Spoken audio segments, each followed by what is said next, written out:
I've been admirer of Israel for many years. In the earlier years when we were starting computer business in India,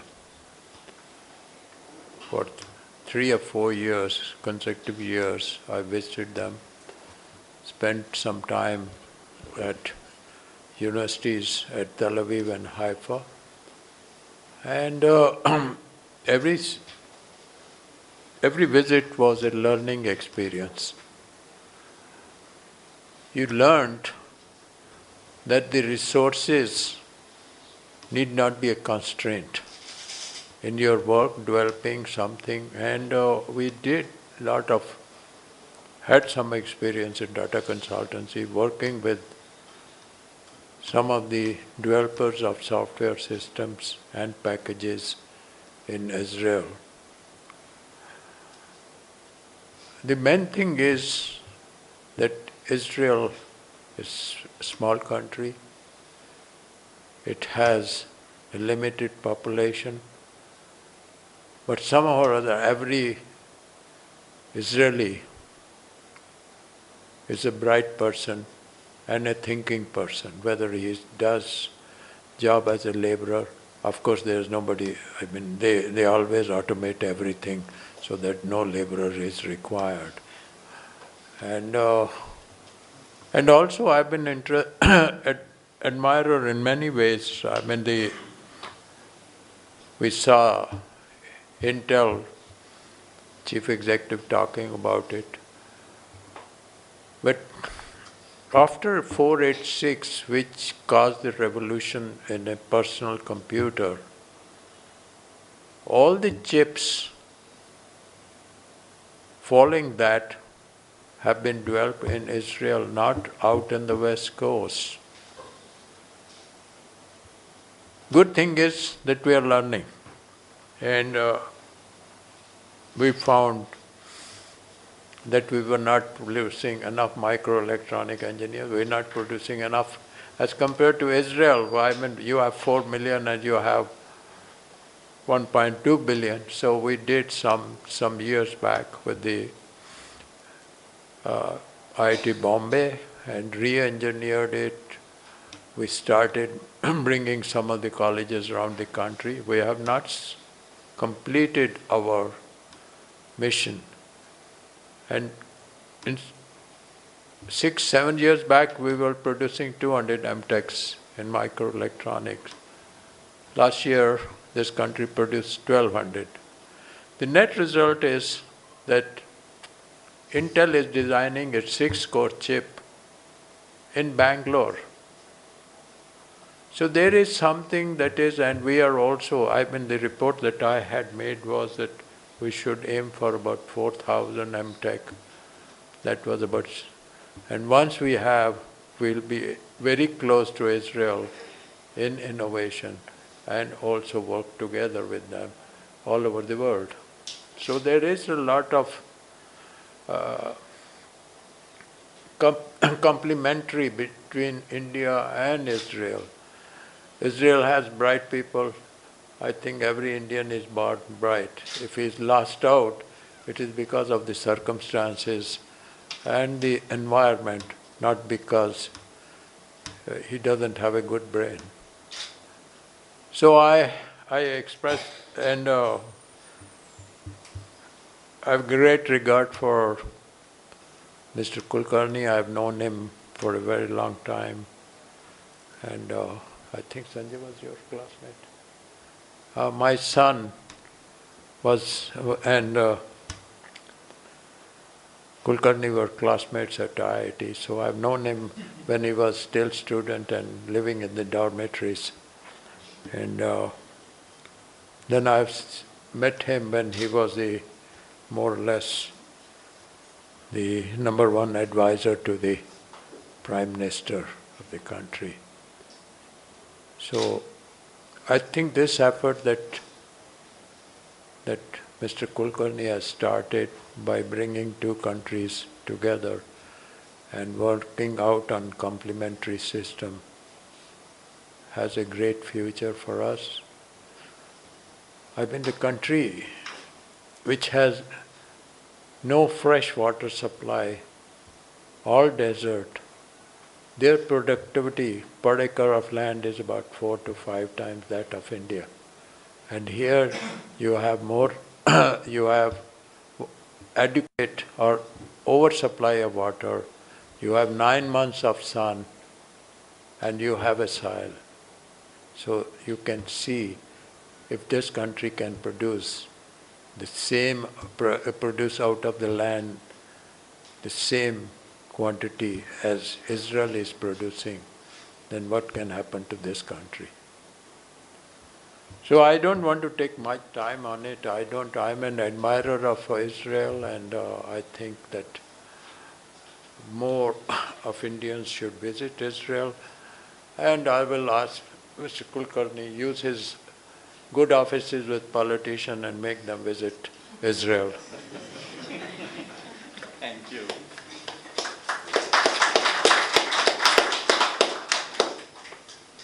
A few words from Mr. Mark Sloman before we start the Q&A session. You're here to hear Saul, not myself. I just want to say that I am a great admirer of India. I need to qualify. I am the director of the India project for the Israel project. If I mentioned it on the actual director, if they actually see a news report of that, will probably fire me. So I just want to specify that I handle India exclusively. The Israel Project is actually an American organization that is based in Washington and Jerusalem. As was mentioned earlier, the main purpose it was founded in 2002 was just to provide another source of information about Israel.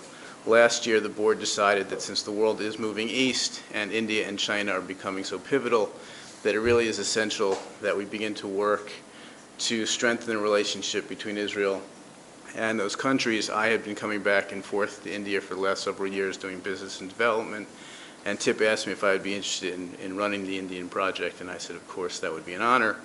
I usually just sort of capture what I believe is the future by saying that I think the Indo-Israeli bilateral relationship is probably one of the most pivotal of the 21st century. And both nations have tremendous attributes to lend to one another. They simply have to realize it, which I think is beginning to happen, and take steps to capitalize on their mutual strengths. And their weaknesses actually complement one another where their strengths and their weaknesses are. And I think the potential is absolutely endless. So I personally am thrilled to be in this position. We brought Saul over as sort of the kickoff event for TIP's India program because I thought that his book and his message was ideal for where the two nations are at the moment and where we really think that a tremendous partnership moving forward could be built. So I thank all of you for braving the traffic and the protests and coming out this afternoon. Thank you very much.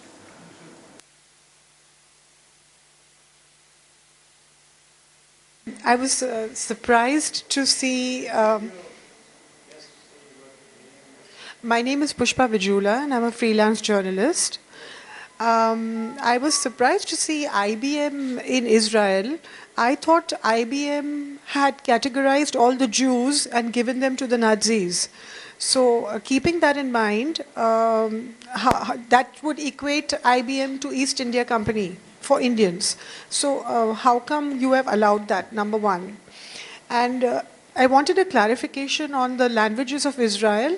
I'm given to understand that Marathi is the second language. Would it be right? Thank you. So, different companies have different backgrounds. Of course, in the 50s and 60s, Israel was almost torn apart by controversy over whether to even accept reparation money from Germany, let alone and working with German companies. But to give you an idea how far things have come, I was in Berlin speaking keynote address. There were two keynotes at a joint conference by the German Industry of Trade and the Israeli Industry of Trade, and the other keynote was the head of Deutsche Telekom, which is very active in Israel, as well as the Siemens Corporation and so on. So we've really come a long way. And I hope those relations continue to develop.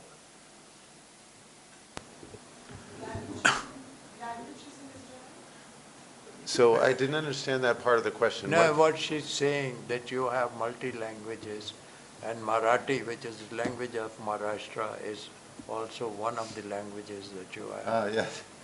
Well, we were just talking about in the car how the book is in English now, and of course is done well in English in India, but it really should be more in more languages in India.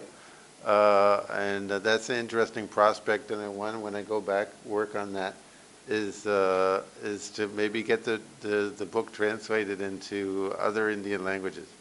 Well, I want to add about you that we have translators, computerized translators, English to Hindi, English to Marathi, English to Bengali. So when you are ready, let us know. We'll give you the software for that. Great.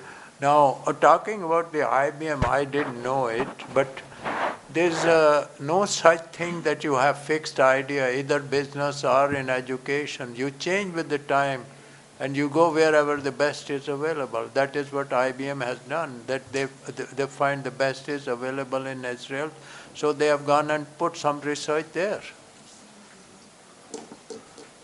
Yeah. My name is Nathaniel. I'll just first clarify the question what Pushpa asked.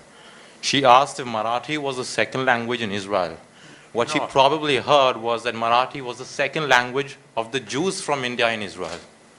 So that's one point. No, what you mean is that the Jews who have migrated from India to Israel mostly are from Maharashtra, right? Exactly. That is okay. We accept that because there are a lot of Indian Jews have migrated to Israel, and that should be one of the bonds which we can exploit, okay? But that's what she asked. Okay. So my question is, how much do you think is the question of security and safety impacting investment in the country? Well, one of the things we go into in the book is Israel has had to deal with all kinds of adversity.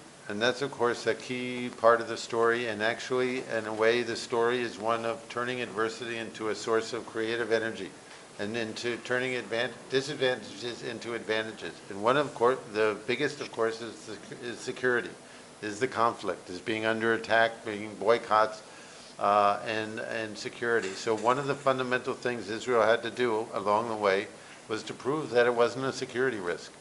And of course, you saw Warren Buffett there talking about his investment in Iskar. Iskar is a company that happens to be located in the northern part of Israel. And this investment, this deal was going on right around the summer of 2006. And the second war, Lebanon war, was in August 2006. And so there were missiles coming in from Lebanon at that time on northern Israel around Iskar. And the head of Iskar, named Eitan Wertheimer, calls Warren Buffett up and basically says, you know, you might have seen that something's going on, but as far as you're concerned, there is no war because we're not going to miss a shipment. And this is essentially what Israel has proven over the years, to time and again. And it's basically become an entry ticket for anybody to invest and do business in Israel, is to first prove that you're not a security risk, and that's happened. I can assure you there's no security risk. Do you have money? My name's Raviv Bayer, and I'm the chairman of the Israel-India Chamber of Commerce. I'd just like to comment on the question about Marathi. I think it's a very, very valid point. Israel is the typical or the most obvious melting pot in the world today, with people coming from all over the world. You have in Israel today over 150,000 Indian origin Jews, who most of whom, as mentioned, were Marathi speakers. Most of them came in the 1950s. You'll find that most of them today are second generation, all Hebrew speaking. Hebrew is the main language, the number one language in Israel. And from the second, and even today, you've got third generation Indian Jews. Very few of the third generation would speak Marathi anymore, but would be all in Hebrew speakers. This melting pot concept in Israel, and I think Saul will mention this even more, this melting pot concept is what typifies Israel, of cultures from all over the world mixing together, bringing in a typical Israeli culture, which is a mixture of many others. And I think this is a very important point to understand about Israel. Yes, I completely agree that the Indian piece is part of the multicultural mosaic that is Israel, and that's one of the striking things that we point out, and those of you who come visit will notice. And it's one of our sources of creativity and strength and innovation, because that's where creativity comes from, and that's actually part of where I think a lot of the potential lies between India and Israel, is simply combining different approaches, different way of looking at things, different cultures. There's always going to be creativity and innovation that comes at that intersection. And that happens within Israel, but it also, I think, can happen more between India and Israel for the benefit of both countries. Yes. Yeah. Yes. Give the mic. Can I? Yeah, you can have one. Okay, thank you. My name is Tzipi Levin Byron, and I am an Israeli poet. And I want to refer to your interesting question about Holocaust and IBM. We had just a week ago in Israel a very interesting film about the manager of Vishay company, which is a huge international high-tech company that was the founder was a young guy that was running away from the Nazis on the 40s, and finally he escaped to France, and then he came to the United States and established a very small company which became huge, and his Jewish revenge was to buy Telefunken that was taken from a Jewish German by the Nazis. He bought Telefunken and established a huge international company in Germany as a new Jewish revenge. So I hope IBM will go in the same way. No, IBM is already that way, so don't worry about it. Go ahead. IBM is a great company. As a computer man, I know about it. I mean, they know it is for the whole world, including Israel. So there is no question about it. I mean, and the countries change, the nations change their outlook and all that. So there's nothing wrong with the companies also. Yes, sir. I'm Alay Desai from BSc. So No, while you were let him speak first. Aboli, please. That's all right. Dr. Kohli, Mr. Singer and Kulkarni, 2 days ago we started talking about Israel-India collaboration. I'm from Bombay University Agribusiness Management Program. We are going to send around 20 students for a 1-year educational program over there. We wanted to do something in reciprocation. We have said that we will take about 2 to 3 students for summer internship every year till this program continues. If you tell us something more about what kind of collaboration can be done in between two peoples, we may probably be able to contribute towards that. Thank you. Great.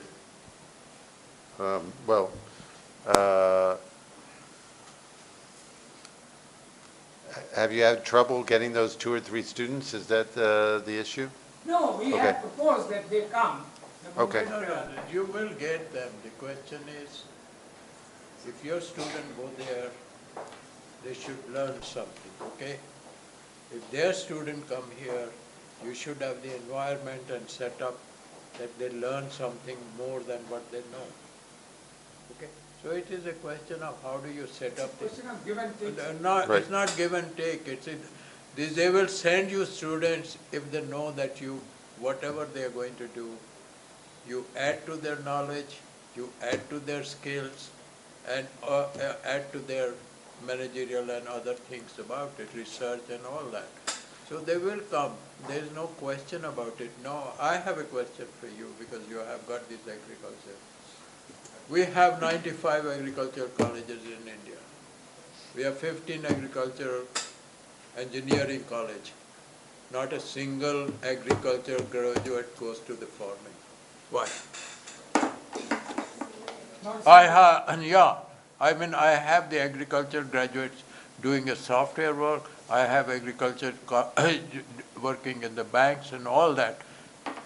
If I have to have the productivity 6 times from the land as Israel has, you have to find a way with the government or whatever it is that your agriculture graduates go to the farms, and of course they will learn a lot in Israel. But it's your job to see that they go to villages and work on increasing the productivity of our country. Very true, sir. Very true. In fact, almost all of them come from the farmland. They learn over here and they go back. I can give you example after example where none of these agriculture graduates that you may have produced or others have produced in the country have gone back to the agriculture. Even where they have they own the agriculture land, they have not gone back unless they are the big zamindars and all that sort of thing. So we have few examples over here who are doing farming, who are doing. But not only doing, learning from here and teaching other people. Yeah, that is good. What I'm saying that your effort has to be each and every student goes to farming because it is a professional skill that the country has trying to build up. But the country productivity is the lowest. It's 1/3 of China, 1/6 of California, and California is desert and they bring the water 800 miles away. I just want to add to that, just that in terms of the Israelis coming to India to learn about the agricultural situation in India, I think that's critical as well, because the only way that it gets back to this issue of problems and solutions. If Israel wants to help solve problems, it has to understand the problems. And so this kind of interchange is very important, and I really appreciate your work in helping this happen in both directions. No, what he says, innovation starts with a problem. Because you're looking for solving something, so the problem is what triggers the whole thing. So if we have association with Israel, we can give them really whole book or encyclopedia of problems to help us. Okay? So, Alay Desai from BSc. The issues, Bombay Stock Exchange. Yes. So, what I'm more interested in learning is a couple of things. One is, what was the role of government in helping grow the entrepreneurial community in Israel? Maybe it just got out of the way and that was the best role they had. And the second one was the financial markets in Israel are not as developed comparatively in the West. And still, the innovation feeds only when there are successful exits for the entrepreneurs, for the investors, for the entire ecosystem. So how did Israel bridge that gap? I mean, today we know a lot more acquisitions happen from Israel rather than coming into financial markets. So how did Israel bridge that gap? Those are the things that I think India can benefit from your experiences as we also try to go about building this. Okay, so the first question was about government involvement, and actually I keep talking about there's the two important things that the government did. The first thing was there's a whole chapter in our book about how the government jump-started essentially a venture capital system that didn't exist in the mid-90s when there was a startup scene that was starving.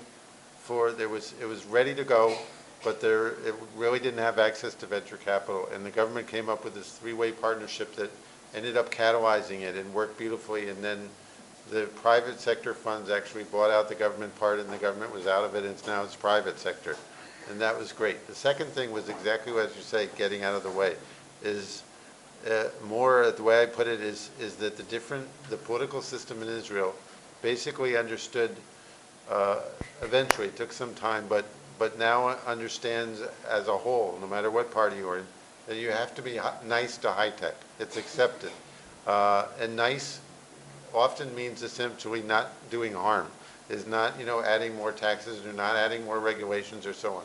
Unfortunately, they don't have that attitude with respect to the rest of the economy. And so actually you're seeing protests going on in Israel right now that are not so unlike the ones you have here. But it's about housing prices, it's about overall consumer good prices. It started out with actually the price of cottage cheese. And spread through Facebook and so on. And I think the solution to this is actually to say, well, okay, high tech, yes, there are social gaps when you have one part of the economy going ahead fast and the other one not going so fast. You're going to have great social gaps. But the solution is, how do you get the rest of the economy to grow as well as high tech? And part of this is to simply treating it nicely. So financial markets. You're absolutely right that all I can say is before 2005 it was much worse. There were a lot of reforms that were put in place in 2005 in the financial market sphere that created the opportunity and actually there are people working on this to try to make Israel more of a financial center. And it's kind of ironic that it's not, given the way Wall Street, in fact, I know people who are basically collecting talented people from Wall Street, from London, from Paris, and bring them to Israel and working together to make Israel more of a financial center. But I think you're right that there's more to go on this. It's not so much an Israeli strong suit, but it is a potentially, and it's getting there. And for that to even begin to happen, had to do with the financial services deregulation that happened relatively recently. We have in our midst one great innovator, Dr. Bhide, and he has developed artificial heart. But in the process, he's also encountered many problems, and I want him to both briefly narrate your own innovation and pose a relevant question. Industry was not willing to take risk on new inventions.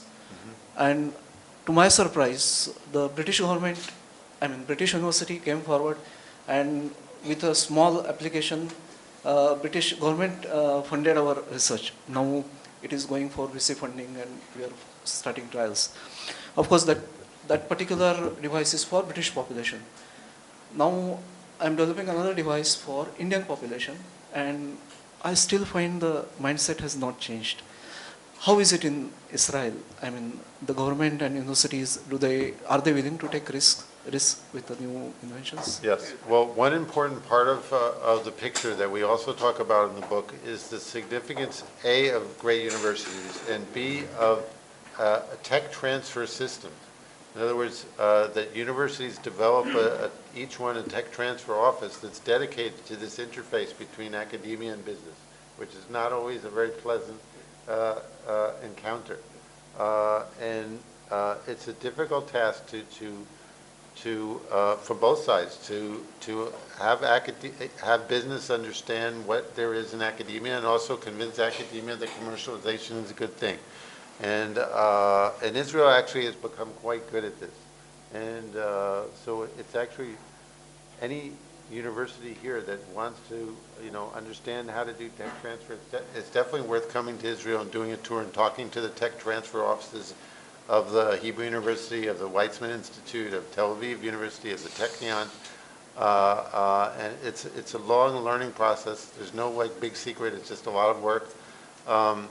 But it's a priority, and there are always going to be academics like you, researchers who, for them, it's a beautiful and it's a very important thing to see what they're doing actually become a product that will help people. And other people don't want to get near business. They want to do pure research, and so it's kind of very different philosophies, and it's an education process, and to try to encourage those who are willing, and to also try to help those who are willing commercialize their ideas and their research. Thank you. One thing that Mr. Singer said, they have built a culture. India has no culture of innovations or promoting innovations. Our friend from Stock Exchange talked about India has a culture of opium, but that opium means other people's money. But that is only in the investment sector, not everywhere else. So the question is, we don't have a culture now. How do we build up? I mean, if you take how many PhDs I produce in engineering, it's perhaps the lowest. Excuse me, Dr. Kohli, may I talk? Just one. Yeah. About the innovation in our country, we have innovated the fast breeder technology in nuclear energy. We have the milk powder technology was not given to us. Dr. Kurian innovated that. We have innovated the zero. We have innovated from time immemorial. I don't agree with your statement at all. Look, you don't have to agree with me. I don't want you to agree with me. But question is, with 1.2 billion people, how many innovations you had? You see that of 4 million people, how many innovations they have? So let us talk about that. One Let last us- question. Yeah, excuse me. I'm representing IIT Bombay here. I just want to ask how much emphasis does Israel lay on entrepreneurship education in its educational structure in general, and how does it do it exactly? Right. Well, it's a good question about entrepreneurship education in Israel. A lot of the universities do have good entrepreneurship education, but actually, a lot of the education kind of comes from doing in Israel in terms of a lot of Israelis who do startups, they get education in computer science and engineering or whatever, and not so much, they don't necessarily study entrepreneurship in the university, but they end up, doing it. But that said, there are definitely entrepreneurship programs in Israel. And there are, of course, MBA programs with a kind of an emphasis on entrepreneurship. And I think Israel, a lot of these institutions are being encouraged, and some of them are trying, and some of them want to accept more international students. And I think that's very important for Israel, to bring in more international students to study entrepreneurship in Israel. And in fact, I actually think that that one of Israel's greatest exports to the world could be entrepreneurship itself.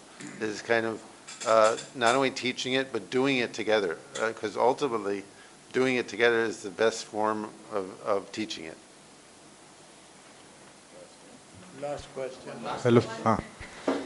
In your book and elsewhere, it is very often written that so many Israeli startups go to US and to explore opportunities, or US multinationals and even other multinationals come to Israel for scouting the startups.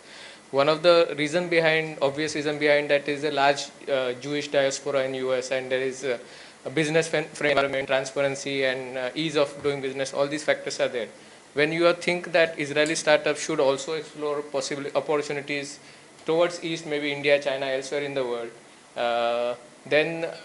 and these multinationals so far are not forthcoming in scouting technologies in Israel. So what can be the other way out? Do you believe that the Israeli startups can scout for right partners in the multinational southern countries? I think the Israeli government is already helping the startup companies to find matches in the other developing countries, particularly in Asia. So what other ways would you suggest so that this matchmaking process can have further success, or how it can go ahead? Yeah, well, it's an education process. I think that there's a lot of people in India don't necessarily know how many different kinds of technology and how strong Israel is in technology, and when they do, there are things that they will do with that. And the same with exposing Israelis to India. I mean, the Israeli tech scene is largely Western oriented, largely kind of American market oriented.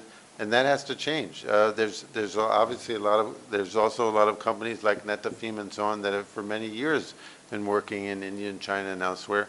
But I think in terms of the overall balance, should be more Israel looking eastward, as Mark said. But that's the process of being exposed to these things. That's why we need to get more Israelis coming to India doing this and more Indians coming to Israel.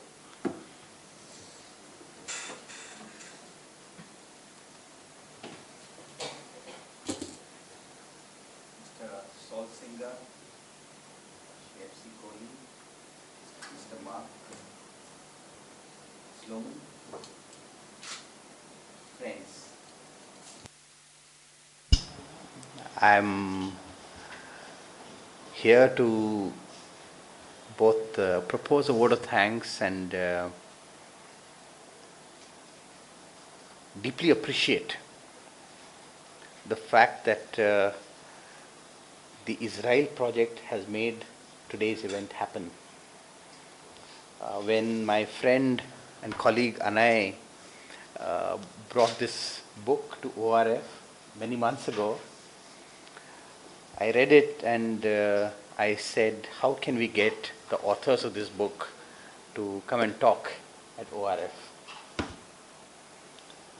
And that desire has become reality today. Thank you very much, and thank you for making it happen. Friends, the world is indeed changing. For Israel, India has become far more important than it was before. And as Mr. Sloman said, the India-Israel relationship is actually going to be one of the most important relationships in the 21st century. But it's also true that Israel is becoming more important for us. And that is because our economy, which is certainly prospering at a very impressive rate, has begun to realize the importance of innovation. Innovation has to be a main driver of economic growth in India, but innovation aimed at solving our problems. We cannot depend on technologies, on inventions from elsewhere to solve our problems. We have here Dr. Bhide. He has been in touch with me for some time, and he said that I have done some work for developing an artificial heart for the British environment. But his desire is to do something for Indian patients, and the kind of problems he's encountered are truly forbidding. And he is certainly not the only one. We, and when I say we, our government first and foremost, our politicians have a lot to learn. And I think that we really have got a nice slogan, if I may say so. The best way to help innovation is to be nice to innovators. Just as Israel has been nice to high tech, the Indian government, Indian bureaucrats, Indian politicians have to learn to be nice to our own innovators.